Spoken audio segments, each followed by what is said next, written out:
I mean, Where Your Rotting Corpse Lie, and that title just, mwah, I love it.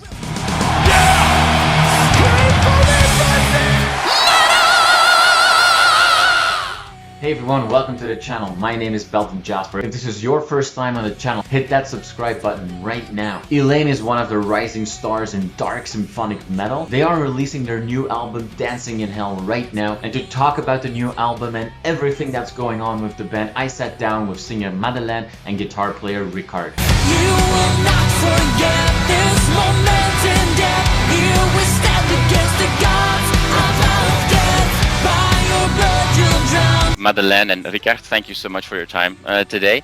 We're just a few days away of the launch, so I assume that you guys are pretty excited. You must also be extremely tired with all the interviews. So if you guys just want to take, maybe a few minutes just to play some soft music and relax, that's fine as well. I guess you guys are quite tired of all these questions by now, but so far the reviews that have been coming in are great. Launching a new album under COVID, it sucks. There's no way around it. But nevertheless, with the momentum that is happening right now, you guys must be quite excited. Yeah, we're very excited. I mean, we did in March, April, when we got home from the European tour we went on, we talked about should we postpone it, but the second question that came up was like, how long will we have to postpone it, because no one knows. So pretty quickly we decided that we want to release this album because not only we stuck with the decision to release it in 2020. We decided that way like back 2019. Exactly. So we went on with the plan that we had, and that was mostly because we felt that we want to release it. I mean, we want to take our music out there, but we also saw that our fans, I mean, of course musicians can't gig, we can tour and all of that, but we can't forget the music lovers, the fans that actually live for every concert they go to. And we just felt that why not just do it for them, You will not forget this moment in death. Here we stand against the gods of death. Like, musicians are struggling right now, but so are music lovers. And we're not getting tired of answering questions, by the way. It's super fun. Good questions are great to answer. Bad questions, we don't really want to answer. I mean, you can always pick and choose. You can always say, I don't want to answer that anyway. Exactly. All right, we'll see how short this video turns out. If it turns out to be really short for everybody's listening, that means that Rikard just said a lot of times, I don't want to answer that question. It's a stupid question. There you go.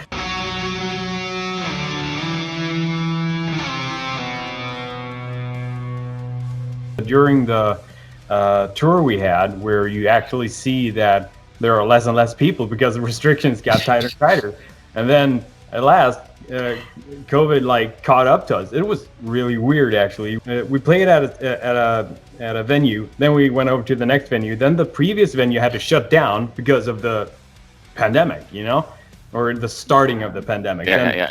We played, we passed, pandemic. We played, we passed, pandemic. And then it just caught up to us. So yeah. So are you saying really, Rikard, that you are the ones who's COVID all over the world? Is that what you're saying? Absolutely not. No. We spread joy. We spread joy, and we spread inspiration and strength.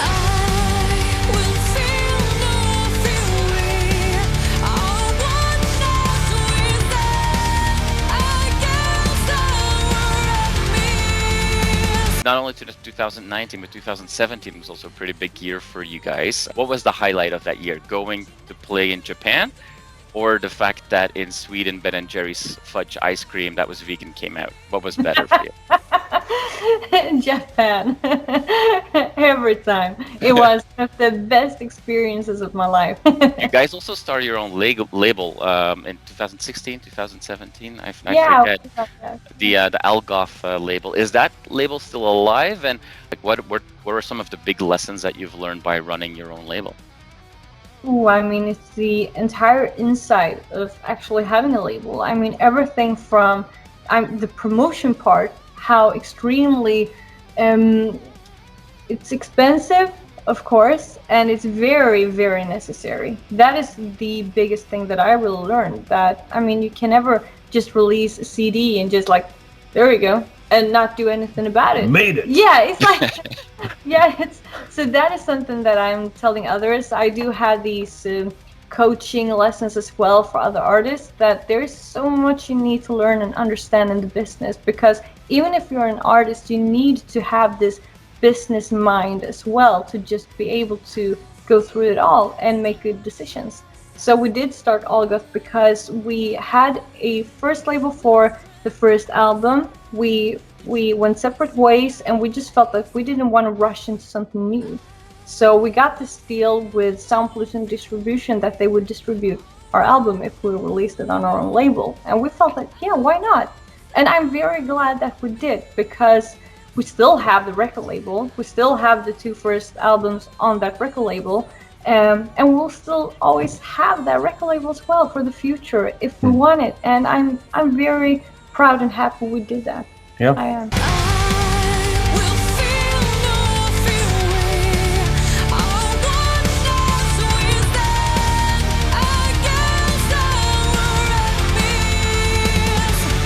Both of you have been always very, personally very involved with the whole process of, releasing albums. Now for this one, also making all the videos. You commented on that in many interviews and social posts. I assume then that both of you are quite comfortable being in a position where you have to take charge and a lot of ownership. Is that a place that you like to be in? We've always taken charge. Always. It's the easiest way to get your idea out from scratch, from start to finish. And that's the way we like to work. Yeah, I mean, for everyone we start working with, we want to see them as a part of the team, because it all began with our vision and our idea and what we wanted to achieve. And along the way, we just want people to understand that they want to be a part of it. So, and still, some very important decisions has to be made by us, because we know what is the right way to go often to achieve that. But I mean, as I said, we want to just build the team bigger and bigger. There's been bumps on the road. I mean, one thing that does not fit in ELEINE is egos. So if someone has a great big ego, they can take their great big ego and shove it and go home. Well, I mean, if you have more than one cook in the kitchen, you have to make sure that those cooks work well together, for sure, even if it's mostly the 2 of you. You guys seem to work well together. You're an interesting duo. I don't think I've, in recent history, laughed as loudly as when I saw Rikard's Instagram post of when he put his own face on a photo of Madeleine getting ready for workout. It seems like with everything that you do, Madeleine likes to be, it doesn't matter if it's about music or if you're promoting a certain brand or something, you always add a deeper message to that. Then you have Rikard, who brings the more, let's say, the comedic value of the duo. Is that a fair statement? Sometimes, not in tracks. There are no particular one-liners in our tracks. But yeah, outside of the music itself, yes, that is usually the way it goes.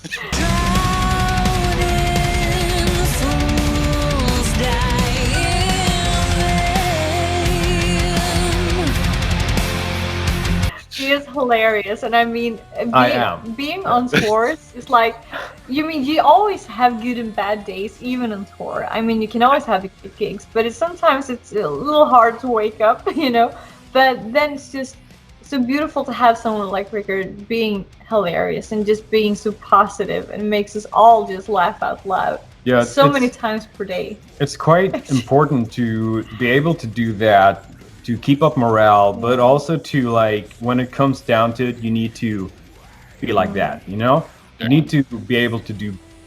I think I managed that pretty well. Sometimes I go off on a limb, but it's a good dynamic. It is a good dynamic. Yeah. We got good dynamics between us, and I got good dynamics between myself.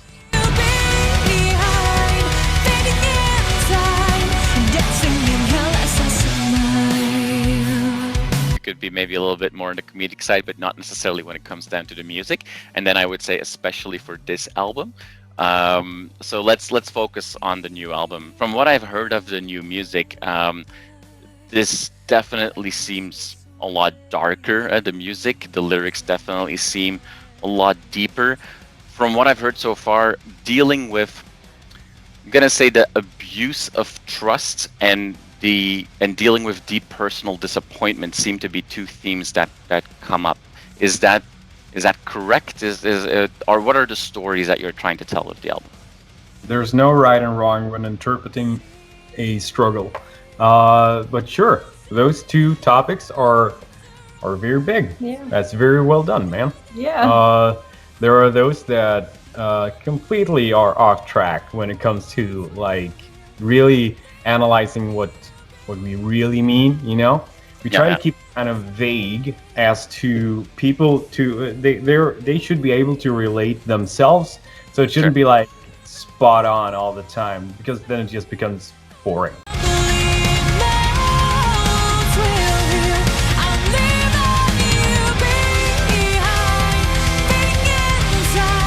It's about those two things, absolutely. But the entire album itself, it speaks of when you're in your own personal hell, instead of getting burned by the flames and maybe stuck there forever, you need to learn how to tame the flames, dance around them, and to get out the other side stronger than before with an entire legion by your side.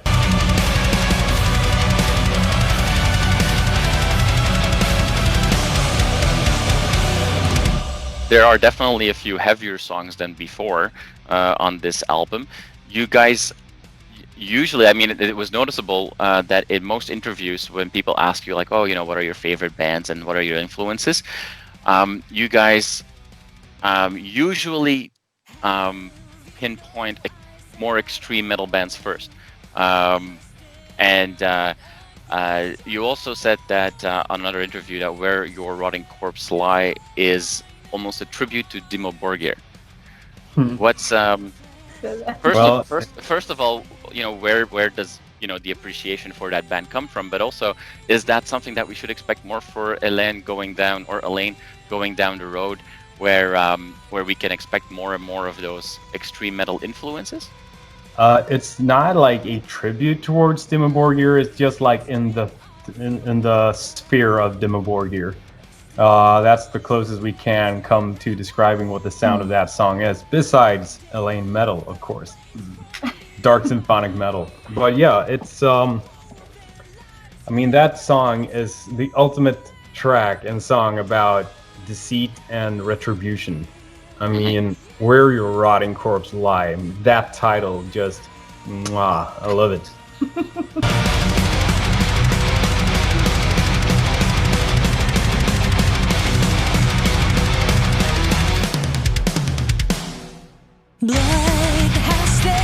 Kind of feels like we matured a lot as a band. You know, we really now just really write what feels completely true to ourselves. And I am very proud of having this album now because it feels like us, like 100%, you know?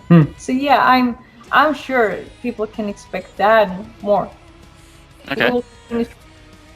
Yeah, you never know, man, but I don't see us straying from the path of good metal. I mean, you never know what'll come, but sure, we do like this. Yeah, well, I mean, you would be the first artist to tell me in an interview, you know what, next time I just want to make some really bad music. So I wasn't expecting that necessarily, but no, but it's interesting though, because a lot of bands although obviously symphonic metal was hugely influenced by extreme metal in the 80s and the 90s and gothic metal as well. But usually people say, you know, oh, my biggest influence is, yes, Iron Maiden, Black Sabbath, what have you. So it was interesting to see that, you know, you guys know Rotting Christ, Dimmu Borgir, so that's cool.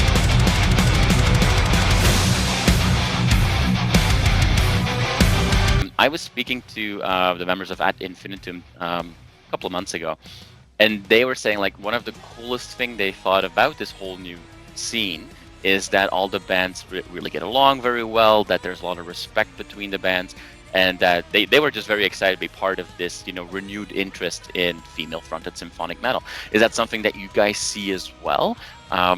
Do you experience this as a whole new wave? I haven't understood the entire female fronted metal, because to me metal is metal, you know. And I'm really glad that I experienced seeing Angela Gasso when I was 13, when I saw a live video clip of her, and I was like, oh my god, she is so powerful, and she still is. But for me, that wasn't like, ooh, a female fronted band. That was melodic death metal, and I was hooked. Yeah. You know, and for the same with Nightwish, when I heard them for the first time, I was like, oh my god, what is this? It's symphonic metal. Oh, how cool. I understand why people talk about female fronted, but me personally, I do not appreciate it in that manner, because I am a metal artist. I'm a metal singer, and to me it doesn't matter if there's a woman or a man in a band. I love them if they're talented and write good music, you know. I do get what you mean with your question and what you were talking about, and I can feel that too, that there's a beautiful respect between all of the bands with females that front the band. And I appreciate that, because I've been in touch with several, and that is a beautiful thing. But still, I am in touch with other beautiful persons out in the world, like from Rod and Christ and Arch Enemy, that are men. And to me, it really haven't matter if it's a woman or a man. And I never want ELEINE to be highlighted somewhere just because I'm a woman, you know?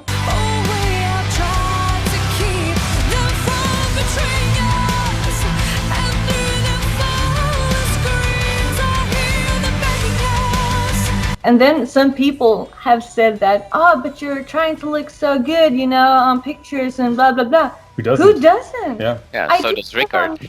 Yeah, right? Every time. mean, you know, there's men that's more of their looks than I am. So it's very interesting that you bring it up, because this has been something that I've been discussing with others a lot. Yeah, you and I have, because, I mean, why is it necessary to say female-fronted metal? It is metal either way, right? You never hear someone say male-fronted metal, right?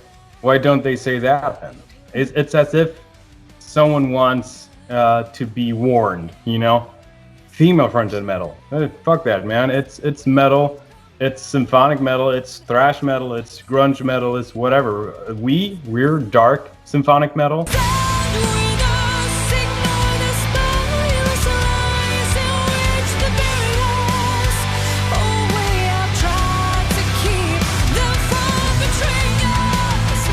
I have experienced how people can push me down just because I'm a woman in this metal business industry. I get it. It's for they want to highlight and lift up the women, and I totally get that, and I'm grateful for that as well. But it can't go to the other way around, you know. You know, when something goes all the way to where it's supposed to be and then just flip it over. Yeah. You never want to be. I don't want to be booked for a festival just so we can fulfill the female part that is like a 5% of the entire festival. That is when it has become wrong.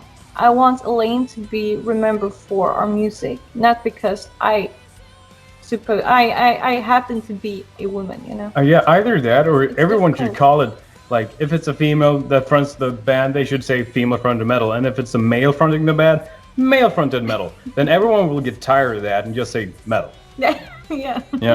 That's a good I'm point. happy you brought it up, because it's very interesting It is to interesting. talk about. It's got both good and bad, but it's not a new thing. It's like 30 years. They Yeah. should be used to it by now. It is cool to see, though, that in that first wave, let's call it, of these gothic symphonic bands that happen to have a woman in it, let's call it that. I promise I will not use the hashtag female fronted whenever I post about you guys.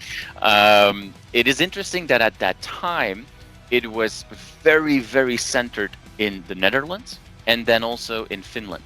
Now it seems to be spread all over the world. Now, fair enough, Sweden and Finland is not that far apart, but you have bands from all over the world that are really embracing this.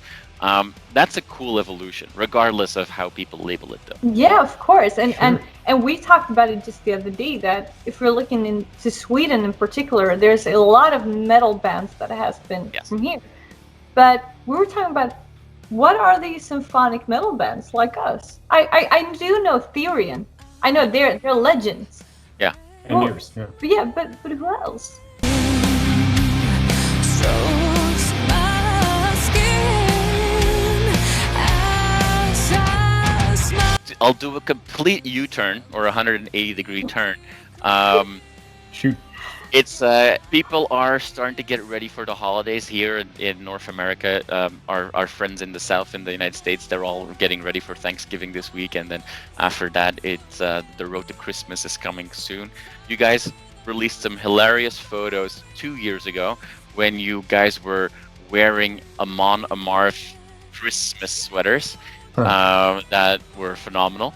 The concept of ugly Christmas sweaters here in North America is huge. Like, I think it's one of the biggest industries.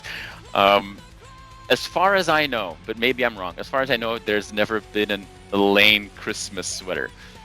That's And right. there's not one available right now because I checked the shop on your website. First of all, why is that? And second, if you were to make an ugly Christmas sweater, what would the perfect Christmas sweater of ELEINE look like?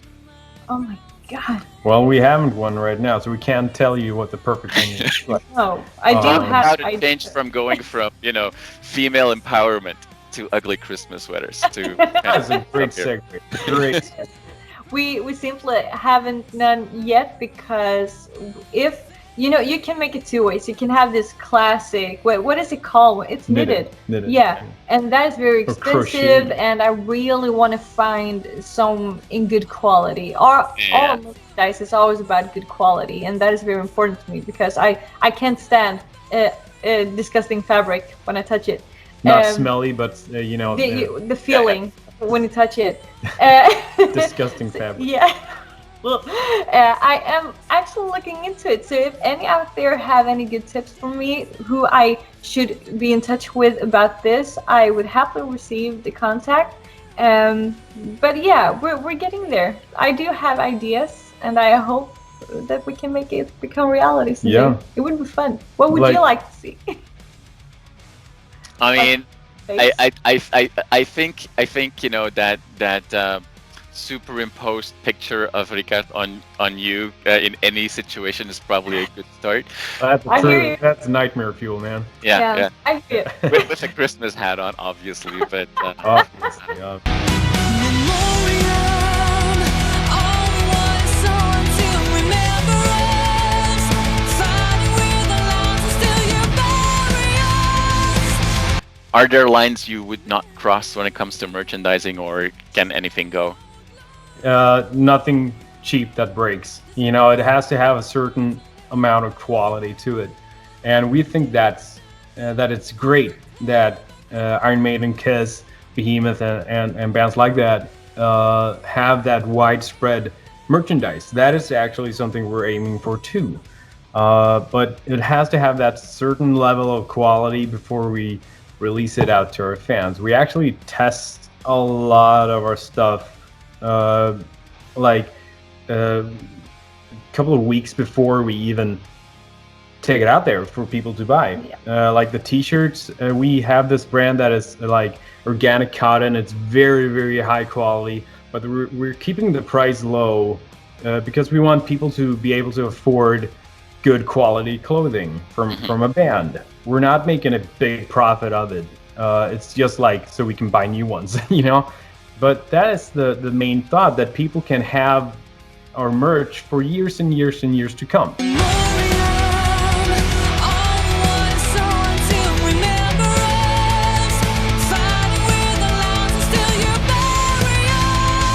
Rikard, Madeleine, I want to thank you guys so much for being so open with me and so far not saying once that you didn't want to answer a question. So great. Yeah, I think we had good discussions here. I think it was a great chat. I really want to thank you for having us. It was nice. My pleasure, absolutely. Super excited for your launch party and for the release for all the fans to get finally access to all the songs, not just the videos. And I know there's a lot coming for you guys, so we'll all stay in touch. So thank you so much for your time. I really appreciate it, and I wish you the best possible launch in a few days from now. Thanks, Thank man. you so much.